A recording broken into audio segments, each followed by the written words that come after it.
On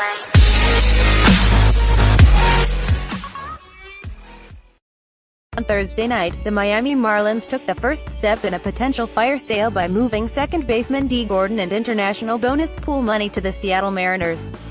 While Gordon looks to transition to center field for the Mariners, we decided to evaluate the Marlins' return Nick Nader, Christopher Torres, and Robert Duggar by asking Roto-World prospect expert Christopher Crawford for his insight. Remember to follow Crawford on Twitter. Would you say the Marlins got a legit return for Gordon, or was this a salary dump? I would say that it's closer to a salary dump than a legit return, but it's definitely somewhere in the middle.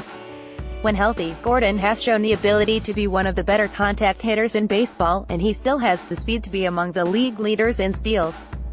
Getting two of the Mariners' best prospects is certainly a positive, but when you consider that Seattle still has one of the worst groups in the sport, it isn't saying quite as much as that should. What's Nick Nader's long-term outlook? Nader is a starter, and should be a good one.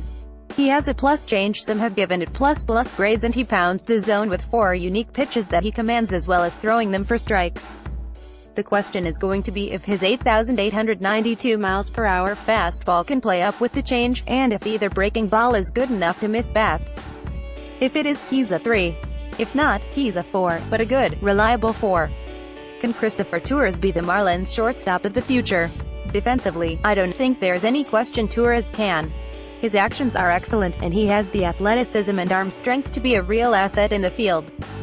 Offensively, there's some question marks here. There's very little power, and there's significant contact issues. He does have good speed, however, and with some mechanical adjustments he might make enough contact to have a 50-grade hit tool. He's definitely interesting, but risky. Is Robert Duggar a name to keep in mind? If only because he pitched well in 2017. It's almost all based on deception rather than stuff, but he did put up quality numbers at 2 levels, and he showed some versatility by pitching out of the bullpen and starting. It'd be a major surprise if he's anything more than a 12th man on a staff. Do the Mariners have any prospect pieces left to make more moves? I think so, yes. The issue is how interested teams are going to be in the remaining pieces. Kyle Lewis is immensely talented, but has serious knee issues. Evan White and Sam Carlson are both 2017 draft picks, and there's not much track record there as of yet.